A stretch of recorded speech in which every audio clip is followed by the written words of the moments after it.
Ya, mtu wa Mungu, nimekwambia leo nimekuwa mtangazaji pamoja na mambo mengine mengi, lakini huyu kijana Onesmo ndiye aliye na historia pana ya mzee Mwateba, ambayo watu ukiingia kwenye akaunti yake ya Facebook unaona haijaribu kuielezea. Lakini kuna kitu ambacho kimesikitisha kidogo hapa kwenye msiba. Mimi nikitegemea kwamba ni kama palikuwa na mikakati ya kwamba imani ya mzee Mwateba pamoja na namna yake ya kufa ilivyokuwa ni ya baraka visizungumzwe, kwa sababu vitamotivate watu kuwa wema kama alivyokuwa.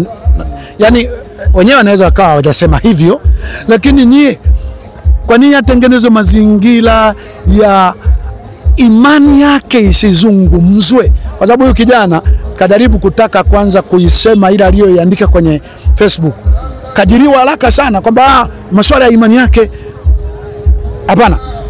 Lakini kimsingi kilichokusanya idadi kubwa ya watu hapa kutoka sehemu mbalimbali ni imani yake na ushuhuda wake, sio dini, sio roho mbaya ya mijitu ya kwenye dini. Sasa kidogo naomba huyu kijana aweze kusema mawili matatu ambayo anajua kabisa kwamba mzee Mwateba ulikuwa ndo msingi wa hii baraka tulioiona hapa, hii namna ambayo watu wengi wamekuwepo ili kusherehekea maisha yake, lakini pia na kifo chake ambacho naweza tukakiita kifo cha ushindi.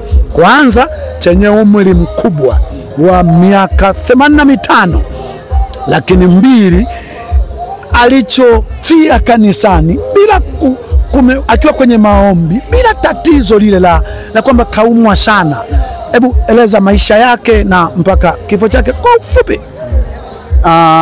Kwanza kabisa mimi nimeumia sana, kama balivyoongea nimeumia sana kwa sababu huyu mzee mimi nimefika hapa kanisani mwaka 2015. Kabla hata sijafika hapa nilianza kusikia shuhuda zake.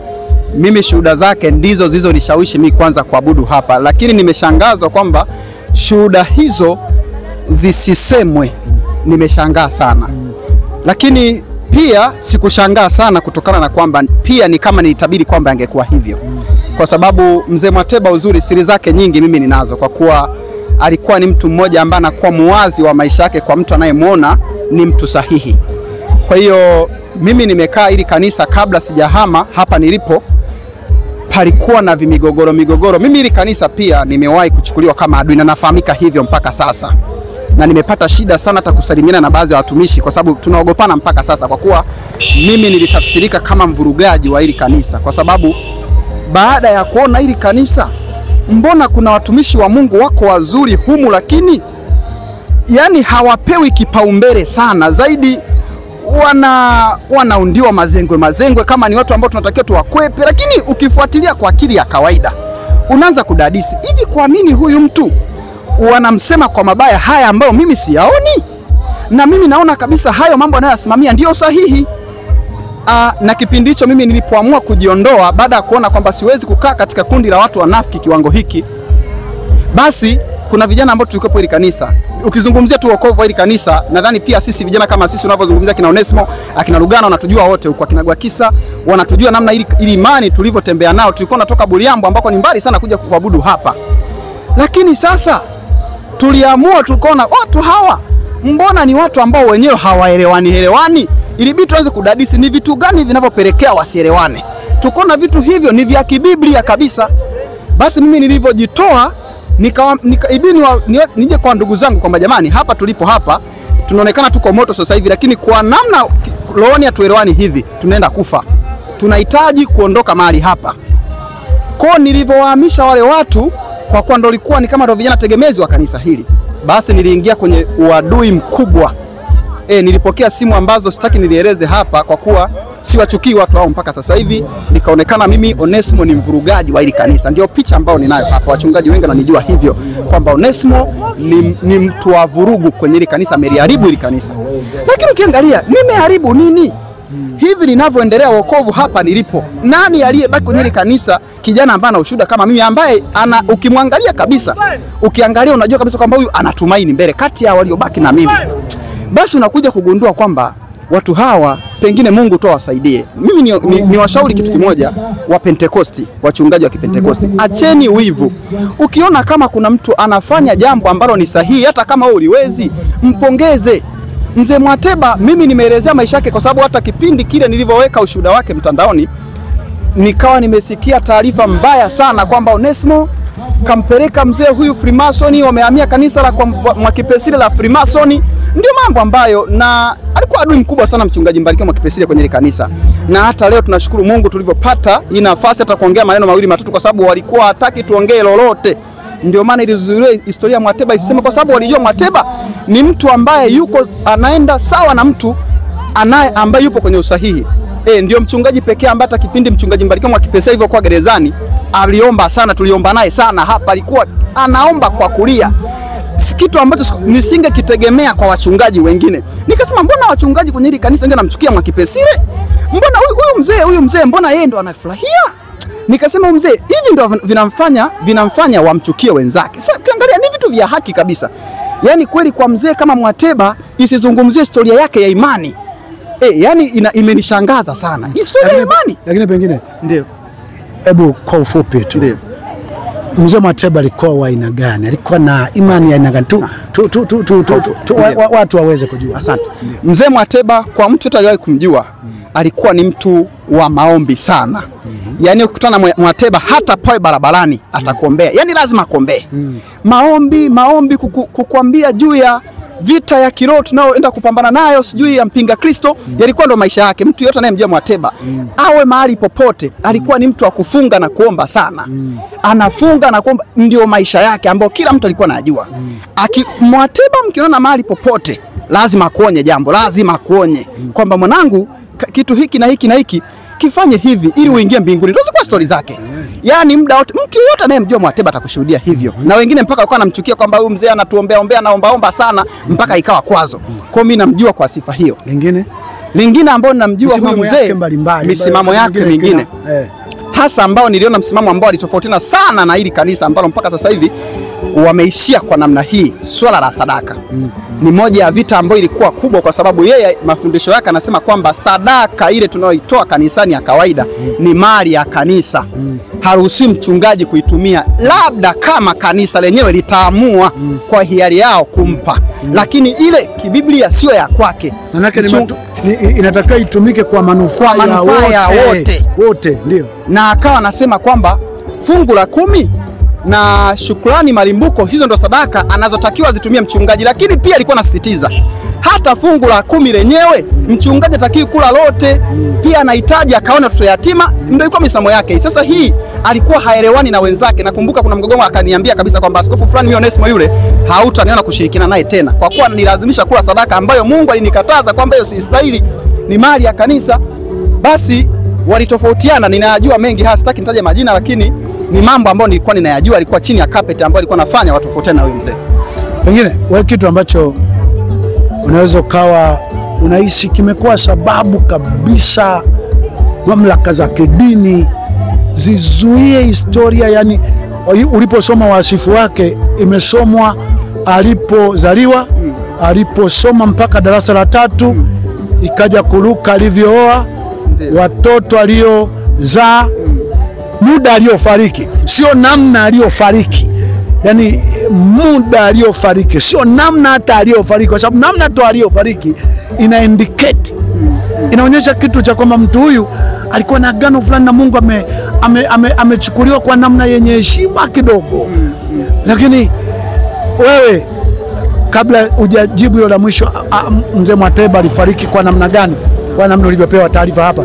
Lakini pengine katika kuhisi lingine unalohisi limekuwa sababu ya hizi mamlaka za kidini zizuie wasifu wake wa imani yake, alipokuwa Igale, alipokuwa PCG, alipokuwa Holiness akaenda PCG, aka mwisho leo hapa ni kama kuna kitu kinatajwa kwamba si Pentecostal original na nini. Kilichofanya yasisemwe masuala yake ya imani. Unahisi nini? Moja kwa moja kilichopelekea yasisemwe mambo hayo, najua tu kinachoenda kulipuka, wanataka wapachukue mahali hapa. Na hilo jambo mimi aliwahi kuniambia private kwamba Onesmo mahali hapa Mwateba amehudhuria mahakamani sana juu ya eneo hili, kwa kuwa yeye alifika hapa mwaka 98. Alikuwa ananiambia sana ya mambo, alifika mwaka 98 hapa. Sasa hili eneo akasema ni Mungu alinitoa kule Mbeya, akasema nikahudumu Kyela. Hili eneo sio mali yangu, hakutaka urithi awaachie watoto. Alisema hili eneo lote ni la Mungu. Watoto wake walimfungulia kesi mahakamani. Hiyo kesi imeenda nao siku nyingi sana, ikaja kutolewa hukumu kama sikosei, ananionyesha mpaka makaratasi ya hukumu ilikuwa ni mwaka 2016. Ilibidi mahakama ikashauri kwamba mzee, ni kweli wewe ni wa kiroho, unataka ile eneo umpe Mungu lote kwa kuwa ni Mungu aliyekuita hapa, lakini sasa watoto tuangalie pia kimwili. Wanalihitaji sasa, wasije wakakufanyia kitu kibaya. Itabidi sasa, ilibidi tumike hekima ya kimahakama kwamba sasa basi agawe ili eneo, asimpe Mungu lote. Basi ilibidi mahakama ndio ikafikia hapo, akagawa kwamba eneo kuanzia hapa hadi hapa ni kanisa, basi huku waje walisi watoto wangu. Sasa kingine ni kwamba Mwateba kuna mtu mmoja ambaye alibarikiwa alisi kanisa. Yeye akasema huyo mtu mliyemchagua nyie mumbarikie kwa mchungaji hapa, bado mimi nimemwona hafai. Yani hayupo. Ni kweli nyie mmembariki, msio mnaangalia tu kwa ufahamu wenu. Sasa kwa sababu walitaka wamstaafishe Mwateba, wakasema mzee huyu amezeka. Sasa ili waingize mtu wao hapa, ilibidi sasa waanze kutumia hizo njia kwamba umezeka nini na nini, zikaanza hizo. Kosa kikawa ni kizuizi, wakitaka walete mahubiri hapa, yuko Mwateba ambaye haruhusu kila mtu kuhubiri hapa, sababu yeye ndo mzee alikuwa hivyo. Haariki kirahisi, lakini pia hakukaribishi mtu kirahisi hapa ambaye anajua kabisa wametofautiana misimamo.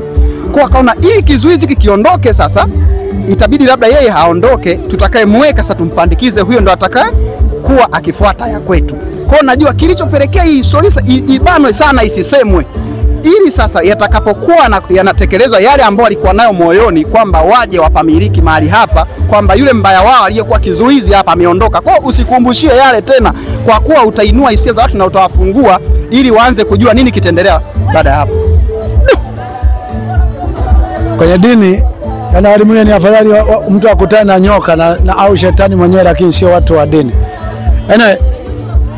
Mimi niseme kama una lolote kwa dakika 2, hebu sema.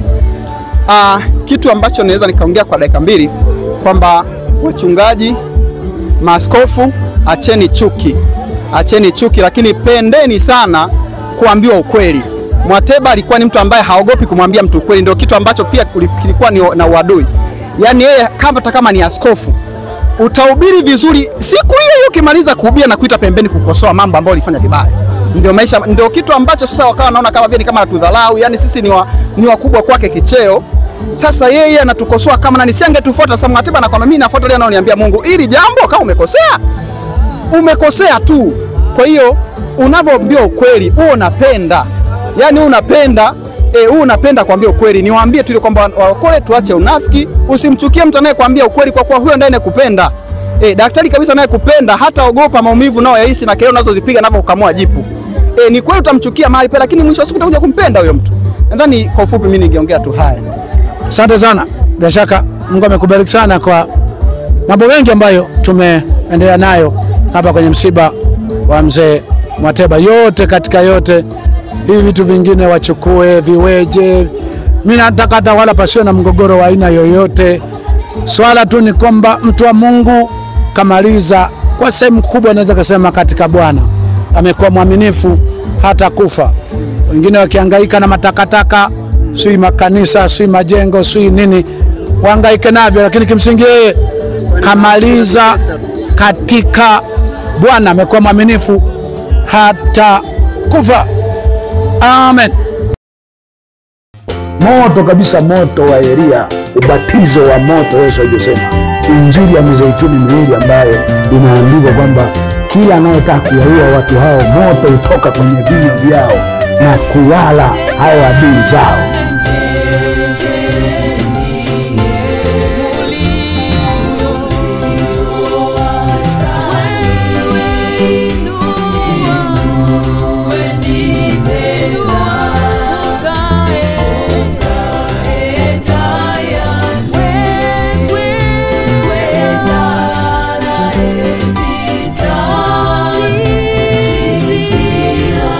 Hatuchoki.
kuwaokoa wanadamu wengine.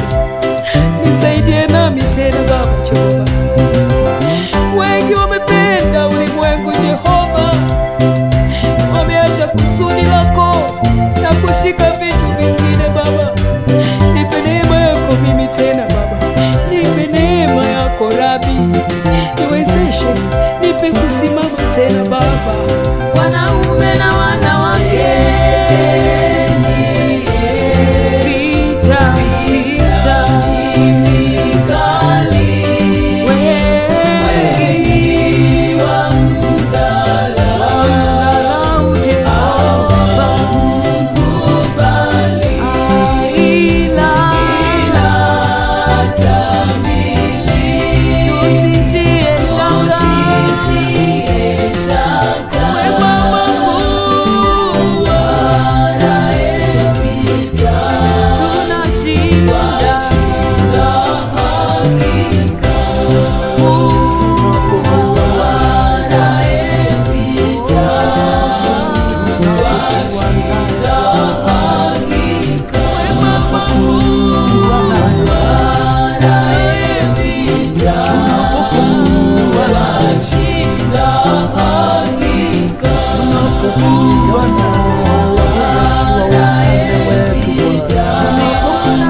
usitazamie tena duniani. Si muda mwingi, ulimwengu utakunjwa kama karatasi. Hivyo jitie moyo, mtetee Bwana wako, yeye aliyekutetea wewe mpaka ukaponywa kwa namna hiyo. Simama na wewe kwa zamu yako. Simama hata kama unapingwa. Simama hata kama utabaki peke yako. Mtetee Bwana Mungu wako aliyekuumba, maana yeye atakulipa sawa sawa na kazi yako. Haleluya.